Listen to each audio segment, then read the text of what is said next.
함께 나눌 말씀의 제목은 성도의 지혜로운 일상이라는 제목을 가지고 하나님 말씀 나누겠습니다. 우리 인생에 가장 중요하고 필요한 것이 뭘까요? 가장 중요하고 필요한 것, 다른 것이 아니라 지혜입니다. 지혜. 그래서 사람에게 지혜가 필요해요. 그 지혜가 얼마나 중요하고 소중한지 솔로몬은 잠언서 3장 14절에 그렇게 말해요. 지혜를 얻는 것이 은을 얻는 것보다 낫고 지혜는 진주보다 귀하니 내가 사모하는 그 어떤 것과도 비교할 수 없도다. 지혜가 제일이니 지혜를 얻으라. 지혜가 제일이라는 거예요. 그 지혜를 알아가려고 저희가 부족하지만 작년부터 계속해서 전도서의 말씀을 매주 함께 묵상하고 있습니다. 이제 마지막 장을 향해 가고 있는데요. 분명한 것은 지혜는 그 무엇보다 가장 소중한 거고, 지혜는 여호와를 경외함으로 말미암아 얻을 수가 있는 것이고, 지혜는 일시적인 것이 아니라 일상적인 것들이 되어야 한다는 거예요. 이게 결론이에요. 지혜가 일상적인 것이 되어야 하는 것, 일상이 될 수밖에 없는 이유. 그래야 우리가 지혜로 말미암아 삶을 살아낼 수 있기 때문에 그런 거죠. 바울이 에베소 교회 성도들에게 이렇게 권면합니다. 에베소서 5장 15절에 보면 그런즉 너희가 어떻게 행할지를 자세히 주의하여 지혜 없는 자 같이 하지 말고 오직 지혜 있는 자 같이 하여라 라고 이렇게 권면해주고 있어요. 어떻게 살지 지혜 없는 사람 같이 하지 말고 매일같이 지혜 있는 사람처럼 일상을 살아라 하고 이렇게 권면해주고 있습니다. 분명 우리 인생의 모든 일에는 지혜가 필요하죠. 인간관계를 잘 완만하게 세워내기 위해서도 지혜가 필요하고, 행복한 가정을 세워가기 위해서, 교회를 아름답게 섬기기 위해서, 내가 다니는 직장을 잘 섬기기 위해서, 이루고자 하는 사업, 학업, 사회생활을 성공적으로 잘 해내기 위해서 모두 다 지혜가 절대적으로 필요해요. 그래서 솔로몬은 우리에게 내 인생의 지혜가 얼마나 중요한지 알고 깨달아라 하면서 우리에게 이렇게 말씀을 전해줘요. 전도서 11장 6절에 보면 너는 아침에도 씨를 뿌리고 저녁에도 씨를 뿌려라. 이것이 잘 될지 잘 자랄지 저것이 잘 자랄지 아니면 둘 다 잘 자랄지 알 수 없기 때문이다. 우리가 매번 아침에도 씨를 뿌리고 저녁에도 씨를 뿌리고 그렇게 하는 이유는 뭐가 잘 될지 잘 모른다는 거예요. 그래서 우리는 늘 지혜를 가지고 삶을 살아야 한다는 거예요. 살면서 즐거운 날도 있겠지만 캄캄한 날들도 적지 않죠. 남은 인생이 즐거운 날이 될지 캄캄한 날이 될지 몰라서 즐겁게 살아라 하고 이야기하며 즐겁게 살려고 하지만 사람들은 인생이 어떻게 될지를 모르기 때문에 금방 지혜가 아니라 다른 것들로 삶을 살아내게 되는 겁니다. 그래서 지혜는 한순간 일시적인 것이 아니라 지혜는 그래서 일상적인 것이 되어야 한다는 거예요.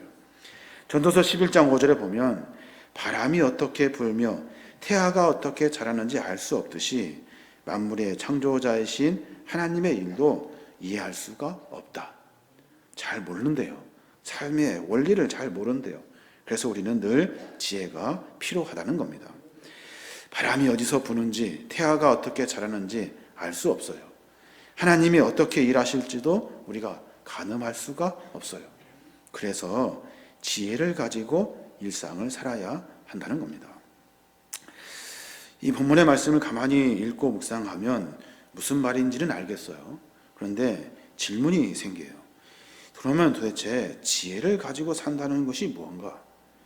도대체 지혜 있는 사람은 일상을 어떻게 살아가는가 하는 의문이 생겨요. 지혜 좋은지 알겠다고요. 그런데 어떻게 사는 것이 지혜로운 삶이냐는 거예요.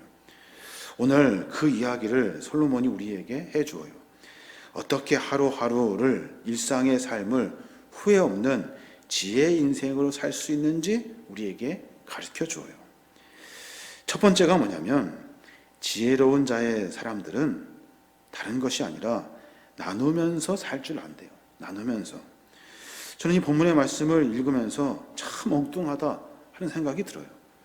지혜자의 삶이 나누는 삶이다. 너무 단순하잖아요. 너무 간단하잖아요. 솔로몬은 그 이야기를 우리에게 해주어요. 전도서 11장 1절에 보면 너는 내 떡을 물 위에 던져라. 여러 날 후에 도로 찾으리라. 지혜자가 살아가는 일상의 삶 속에서 해야 할 일이 있는데 그것이 뭐냐면 나누는 일이라는 거예요. 내 떡을 물 위에 던져라. 이 말은 그 당시 나눔과 구제를 표현할 때 사용하는 말이에요. 내 손에 꼭 움켜쥐고 살지 말고 내가 오늘 먹은 만큼 먹었으면 나머지 손에서 있는 것은 바구니에 담아서 흐르는 물에 던져라. 그러면 그 물을 타고 흘러온 아랫동네 사람들, 배고픈 사람들이 이렇게 떠내려오는 음식을 먹고 다시 힘을 내어 일하게 되고 그것을 먹으면서 일하면서 힘을 얻게 되면 또 여유가 생기면 그것을 또 다른 사람들 먹으라고 물에 띄워놓고 나누어 주게 된다는 거예요. 그렇게 사람들이 음식을 물에 띄우는 일을 서로 반복하면 언젠가 내 인생에 배고픈 날이 올 때 물가에 가서 너를 살리기 위해 떠내려오는 음식을 먹게 될 것이다 라고 이렇게 말하고 있는 거예요. 지혜자의 마을에 사는 사람들은 그래서 배고프지 않다는 거예요. 지혜자의 삶은 그래서 나누는 삶이다 라고 이야기해주고 있는 거예요. 저는 본문을 읽으면서 참 이해가 되지 않아요. 지혜자의 삶이 고작 나누는 것인가 하는 고민을 해보게 돼요. 사랑하는 여러분, 인생을 가만히 생각해 보면 평생 도움을 주기만 하는 사람이 없어요. 내가 언젠가 받을 때가 있어요. 반대로 맨날 도움만 받으면서 사는 사람도 없어요. 언젠가 그 마음, 고마운 마음을 알고 남을 도울 수 있는 날이 온다는 거예요. 인생의 앞날을 아무도 가늠하지 못해요. 오늘 내가 던진 떡이 언제 나를 살리는 떡으로 돌아오게 될지 모른다는 거예요. 손 안에 조금 있는 것을 흐르는 물에 던지는 사람, 세상 사람들이 볼 때 바보 같죠? 멍청해 보여요. 그렇게 해서 언제 부자가 됐는지 사람들은 궁금해한다고요. 근데 지혜자들은 나누며 살아요. 아무런 대가도 없이 흘려보내며 삶을 살아요. 하나님께서 그 일들을 다 기억하신다는 거예요. 물 위에 언제 무엇을 흘려보냈는지 하나님은 다 아셔요. 사람들은 그것 흘려보내면 가난하게 될 것이다, 부자가 안 될 거다, 연약해질 거다, 약해질 거다 말하지만 우리가 흘려보내는 일들을 통해서 하나님은 다 기억하고 계시다는 거예요. 가난한 사람의 주머니에 우리의 물질을 흘려보내고 어려운 교회들에게 우리의 물질을 흘려보내고 선교사님들의 통장에 그 물질을 흘려보내면 주변 사람들, 어려운 사람들에게 흘려보내면 우리가 무엇을 얼마큼 흘려보낸지 모를 만큼 흘려보내면 하나님이 그것을 다 아시고 기억하시고 갚아주신다는 거예요. 언젠가 우리도 그 어려운 일 있을 때 그 어려운 일을 극복할 수 있도록 도움을 받게 된다는 거예요. 마태복음 25장에 보면 주님이 선한 일을 하는 사람들을 칭찬하는 장면이 나와요. 거기에 보면 25장 34절부터 보면 그때 왕이 오른편에 있는 사람에게 내 아버지의 복을 받을 사람들아 와서 세상이 창조된 때부터 너희를 위해 준비된 나라를 물려받아라. 너희는 내가 굶주릴 때 먹을 것을 주었고 목 마를 때 마실 것을 주었으며 나그네 되었을 때 너희 집으로 맞아들였고 벗었을 때 입을 것을 주었고 병들었을 때 간호해 주었으며 갇혔을 때 찾아 주었다. 그 말을 들은 사람들이 고개를 갸우뚱합니다. 우리가 언제 그렇게 일했습니까? 언제 우리가 남을 그렇게 대접했습니까? 주님을 그렇게 우리가 맞아들이고 대접한 적이 없습니다 라고 말한다는 거예요. 그랬더니 주님이 하시는 말씀 40절에 보니까 내가 분명히 말하지만 너희가 이들 내 형제 중에 아주 보잘것없는 사람 하나에게 한 일이 바로 내게 한 일이다 라고 말씀하셔요. 나는 그렇게 하고도 기억력이 나빠서 다 잊어버렸는데 내가 한 일이 너무나 부끄러운 일, 아무것도 아닌 일이어서 생각도 나지 않은데 주님은 그것을 다 기억하고 계시다는 거예요. 잠언서 19장 17절에 보면 가난한 사람을 돕는 것은 여호와께 빌려주는 것이니 여호와께서 그의 선행을 반드시 갚아주실 것이다 라고 말해요. 그렇게 한두 번 지혜를 발휘하여 살아온 한 날, 두 달, 한 달, 두 달이 1년, 2년이 10년이 되고 20년이 되고 30년이 됩니다. 지혜로운 삶으로 매 순간 나의 것을 나누는 삶이, 그 일상이 어느 순간 세월이 돼버려요. 나는 잃어버렸는데 훗날에 그것을 도로 찾을 것이래요. 우리는 나눌 때 어떻게 해요? 늘 계산하며 산다고요. 그런데 주님이 다 이미 계산해 주셔요. 그래서 지혜자들은 바로 코앞에 있는 것에 욕심내지 않는데요. 그래서 지혜자들은 멀리 본대요. 10년, 20년, 30년 뒤에 삶을 본대요. 오늘 하루 내가 나누는 작은 일들을 보태어서 하나님이 그 일을 선한 것으로 갚아주실 것을 아는 사람들이 지혜자다라고 솔로몬이 지금 이야기하고 있는 거예요. 저는 저와 우리 교회가 또 여기 모인 우리 모두가 다 지혜자의 삶을 살기를 원해요. 지혜자는 나누면서 사는 삶이래요. 우리 교회가 한두 번 나누는 교회가 아니라 매일 나누는 교회가 되었으면 좋겠어요. 어느 시골에 계신 목사님이 저한테 전화가 왔어요. 교회에 비가 샌대요. 고치려고 한 해 모으고 두 해 모으고 그 일을 고치려고 계속 교인들이 조금씩 모았대요. 근데 모아지는데 이게 끝이 보이지 않더라는 거예요. 너무나도 힘들더라는 거예요. 그래서 그러냐고 그러면서 제가 알겠다고 이야기하고 장로님한테 가서 보고 좀 오라고, 어떤 일인지 상황을 좀 보자고 이야기를 드렸어요. 오늘 선교위원회에서 아마 그 일을 하려고 출발하시는 것 같은데, 어느 순간 우리가 나누는 일들이 우리의 습관이 되어야 되고 다른 사람들이 우리를 보고 도움을 받을 수 있는 작은 그런 초소가 되어야 하는 거예요. 그게 지혜로운 자의 삶의 모습이라는 거예요. 미련한 사람들은 바로 코앞에 있는 것에 눈이 멀어가지고 그것 빼앗기면 큰일 날 줄 알고 산다고요. 근데 지혜자들은 멀리 본대요. 멀리 내가 돕는 일들로 통해서 하나님께서 그 일을 갚아주실 일들로 삶을 만들어 간다는 거예요. 그래서 지혜자의 일상은 한두 번 나누는 것이 아니라 멈추지 말고 계속 나누면서 살아라 하고 솔로몬이 이야기해요. 전도서 11장 2절에 보니까 7배나 8배나 나눠 줄지어다. 무슨 재앙이 땅에 임할지 내가 알지 못함이니라. 7배나 8배나 나눠줄 줄이에요. 이 말이 무슨 말이에요? 7이나 8, 7, 8 이런 것이 아니라 제한 없이 한없이 많은 것을 표현할 때 쓰는 표현이에요. 7배나 8이나 한없이 많은 것들로 나누어 주라는 거예요. 7배나 8배나 나누어 주라는 말은 살아가는 동안 수없이 헤아릴 수 없을 만큼 많은 사람들, 많은 곳에 나누어 주어라 라고 이렇게 이야기하고 있는 거예요. 선을 베푸는 데 인색하지 말고 만일 베풀라는 상식적인 표현으로 그 말을 사용하고 있는 거예요. 왜 우리는 계속 나누어야 합니까? 무슨 재앙이 언제 우리에게 닥칠지 몰라요. 우리가 언제 도움을 받을지 모른다고요. 그래서 나누어 주는 거예요. 살아가면서 느끼게 되는 것은 선을 베풀 때 수혜를 입는 쪽이 어느 쪽이냐면 베품을 받는 쪽이 아니라 사실은 베푸는 쪽이라는 사실을 우리가 깊이 깨닫게 돼요.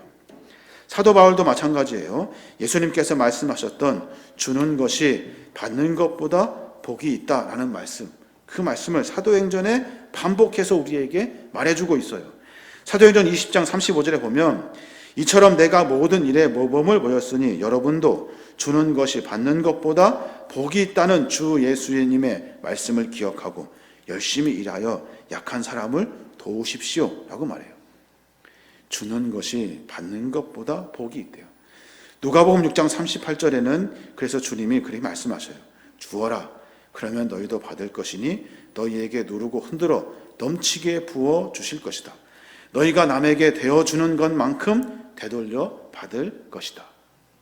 지혜자들은 그것을 안다는 거예요. 그것을.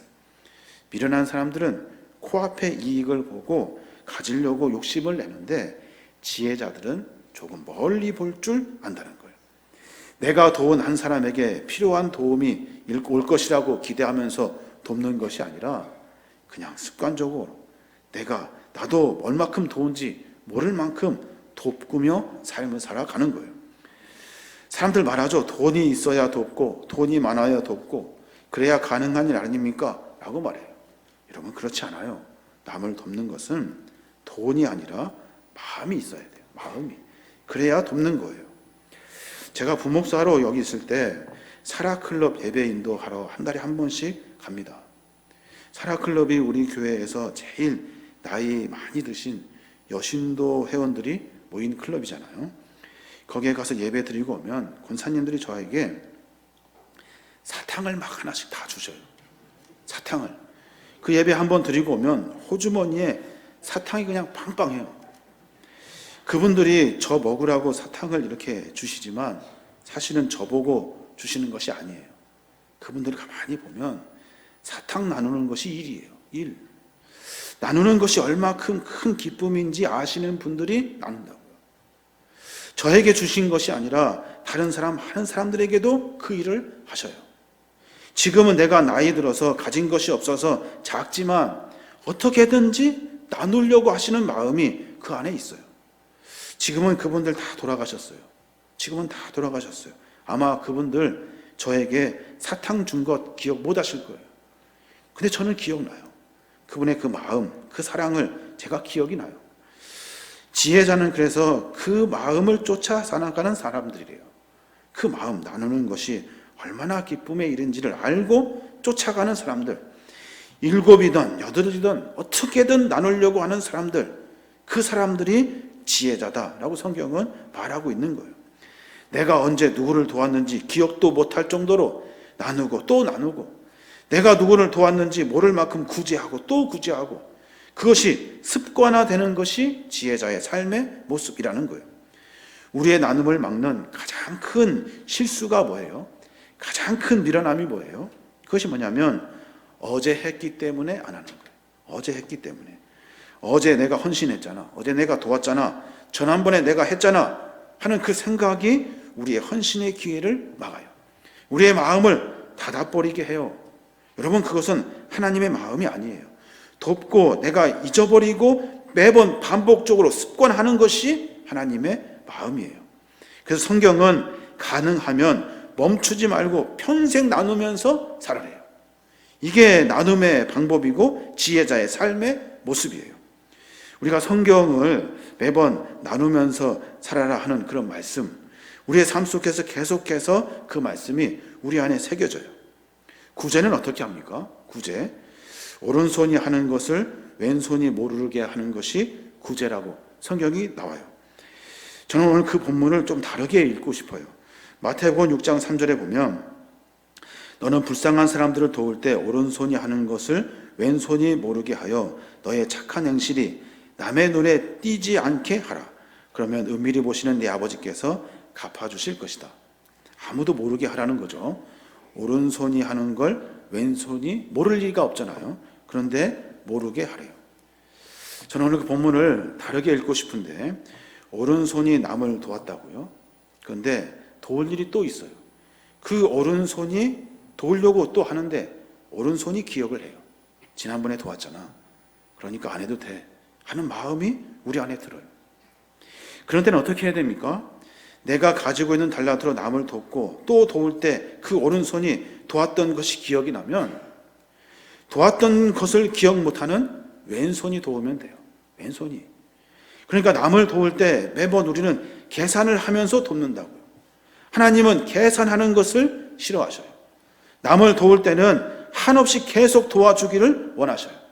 다른 것 생각하지 말고 오른손에 쓰면 또 오른손으로 도울 일이 있으면 오른손이 기억해서 그 길을 막으면 모르는 왼손이 하면 되는 거예요. 계속 도와서 다른 사람들이 하나님의 사랑을 계속 느낄 수 있도록 하는 거예요.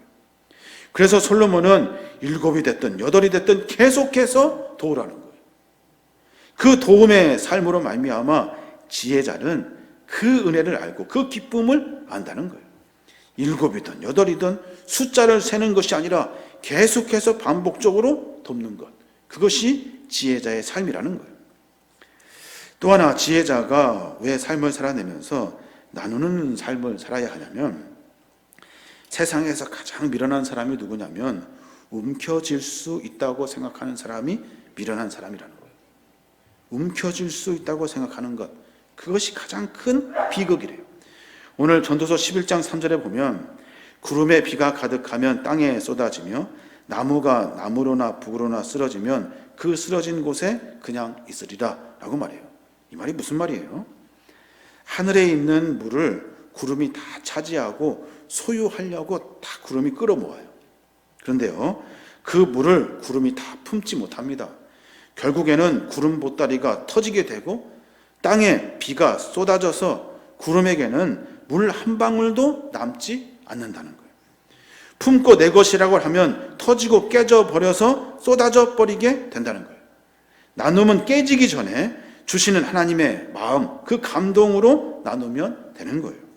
구름이 물을 품는 것처럼 나무가 열매를 떨어뜨리지 않고 그 무거운 열매를 혼자 주렁주렁 매달고 있어요.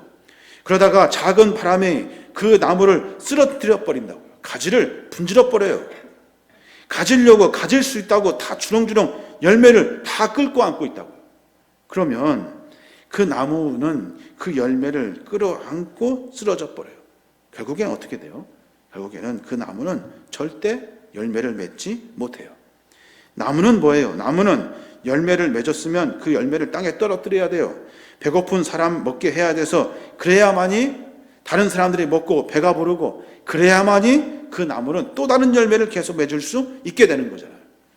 물을 품은 구름만큼 어리석은 구름이 없고 그 많은 열매를 혼자 달고 있다가 쓰러진 나무만큼 초라한 나무가 없다는 거예요. 움켜쥐고 있는 것이 가장 큰 비극이라는 것을 솔로몬이 우리에게 가르쳐 주어요. 비워야 더 좋은 곳으로 채워주고요, 나누어야 더 많은 것들로 얻어질 수 있는 거예요. 사람들은 어때요? 어리석어서 채울 수 있다고 생각해요. 더 많이 내가 가지고 있을 수 있을 것이다 라고 착각한다고요. 세상에서 가장 미련한 사람이 그런 사람이라는 거예요. 솔로몬은 또 하나 이야기하는데, 지혜자로 사는 방법, 나눔은 지금부터 하는 것이래요. 지금부터. 사람들은 어떻게 해요? 나눔 다음에 있을 때, 내가 뭐 가지고 있을 때, 할 수 있을 때 그렇게 말해요. 근데 나눔은 지금부터라는 거예요. 그래서 지혜자는 지금 나눈대요. 지금. 기회가 뭐예요? 기회? 기회라는 녀석은요, 앞머리가 무성하대요. 그리고 뒷머리는 대머리래요. 기회가 앞으로 옵니다. 기회를 잡으려면 앞머리를 탁 잡아야 된대요. 뒤로 지나가 버렸어요. 뒤에서 아무리 잡으려고 하면 뒤가 이렇게 맨질맨질해요. 저처럼 머리가 이렇게 많이 빠졌어요. 잡아도 잡히지가 않는데요. 기회는 그런 거예요. 그러니까 섬김과 나눔이 기회가 있을 때, 그때 지금 하는 거예요. 지혜자들은 그걸 알아요. 지금이 섬길 때인지 나눌 때인지를 알아요. 그래서 지금 바로 지금 내가 나눌 수 있는 것을 충분히 나누면서 삶을 산다는 거예요. 그렇게 섬기고 나누는 일들 앞에서 자꾸만 사람들은 다음에 기회를 봐서 이야기한다고요. 기회는 이미 지나가 버렸어요. 전도서 11장 4절에 그래서 그렇게 말하는 거예요. 풍세를 살펴보는 자는 파종하지 못할 것이요 구름만 바라보는 자는 거두지 못하리라. 바람의 길이 어떠함과 아이벤 자의 태에서 뼈가 어떻게 자라는지 내가 알지 못함 같이 만사를 성취하신 하나님의 일을 내가 알지 못하느니라. 무슨 말이에요?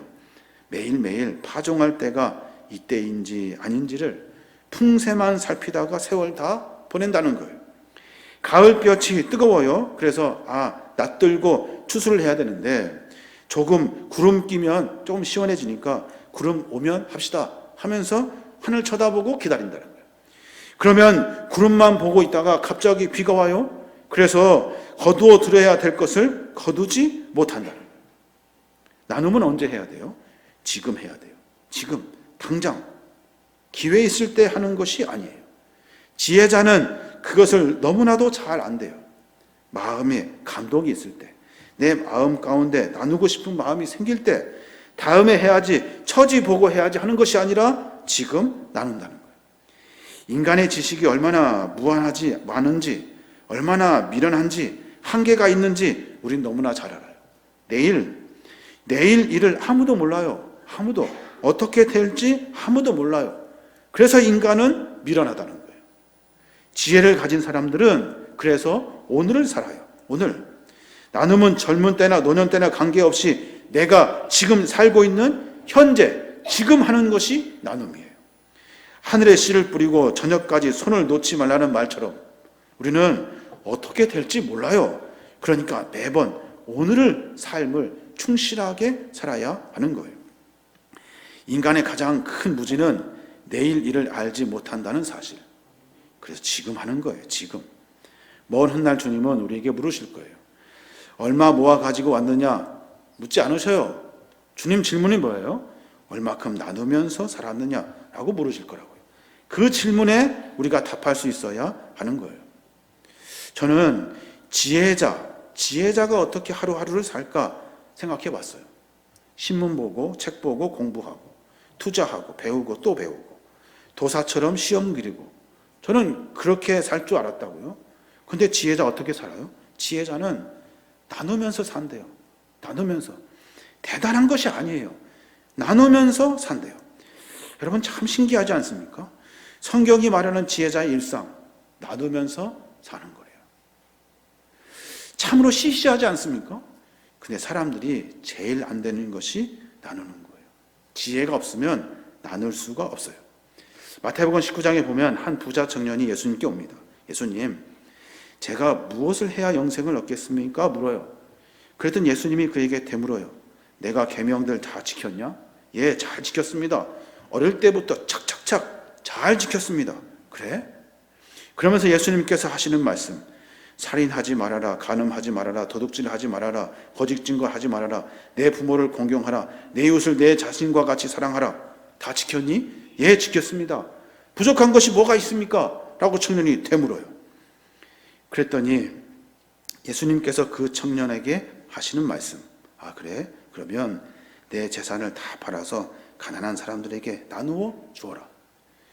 그 청년이 그 말을 듣고 어떻게 해요? 근심하면서 가버려요.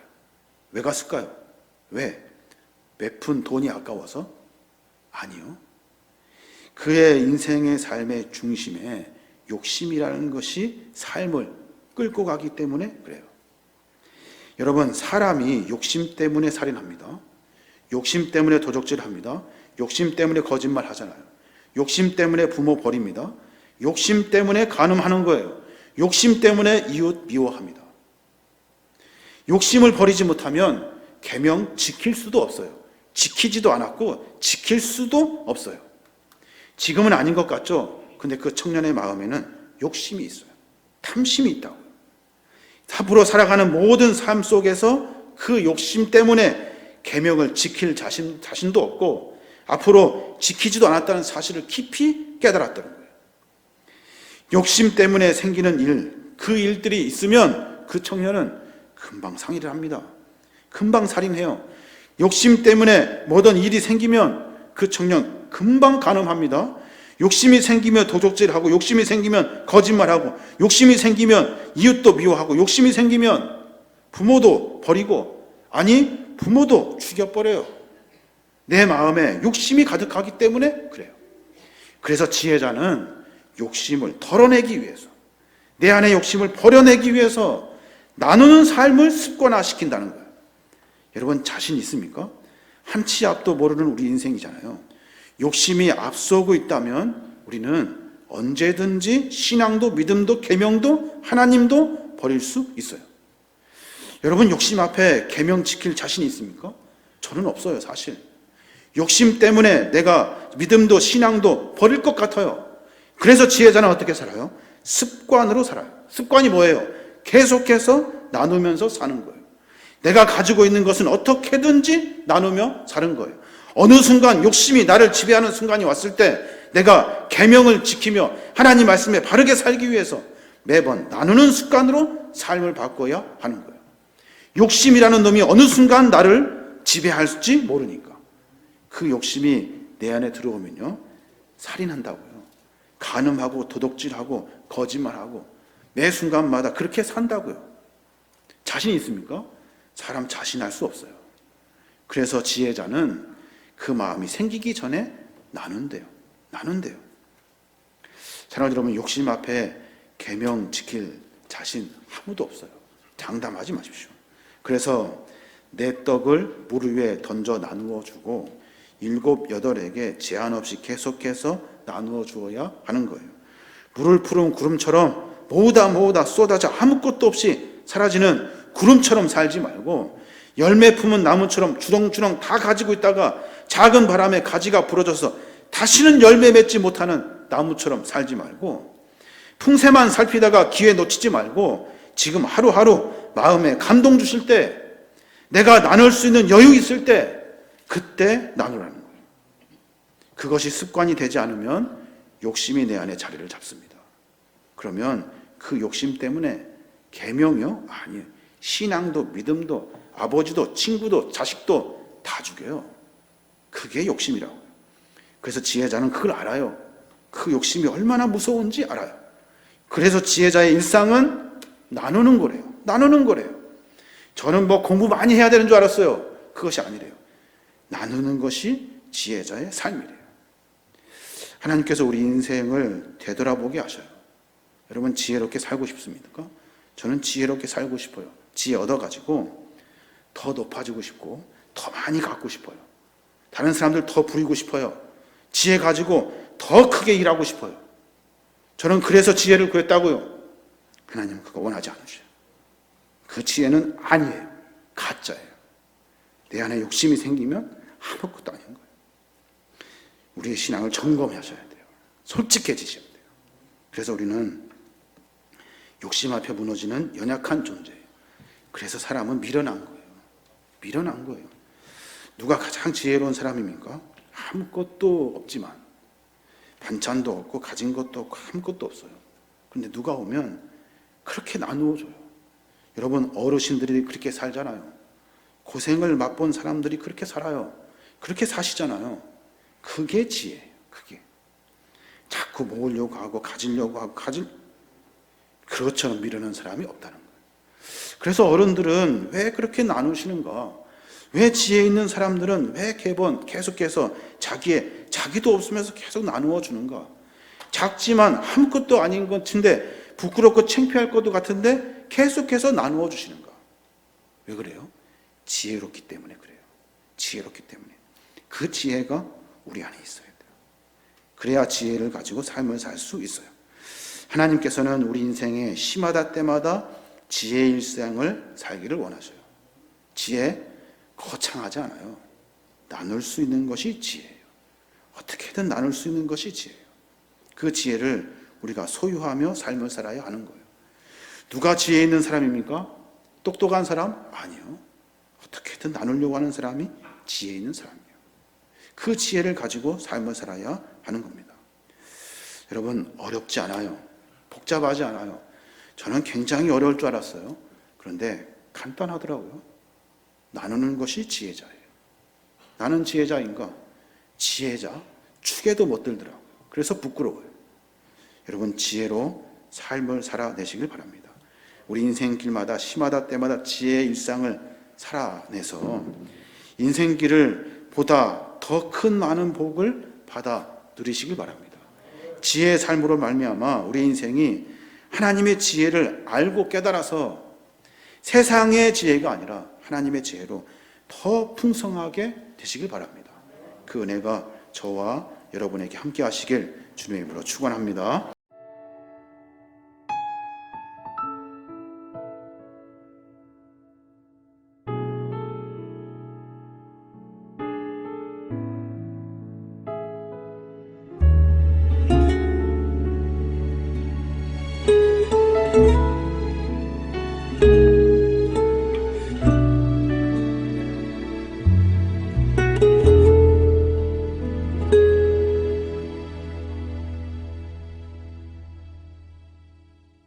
나의 영혼이 잠잠히 하나님 찬란한 바람이여 나의 구원이 그에게서 나는 도다. 나의 영혼아 잠잠히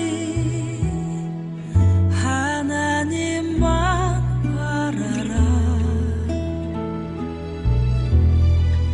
나의 소망이 저에게서 나는 도다. 오직 주만이 나의 반석 나의 구원이시니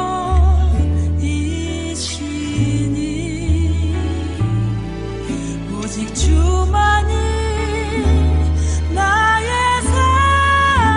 산성 내가 여동치 아니하리.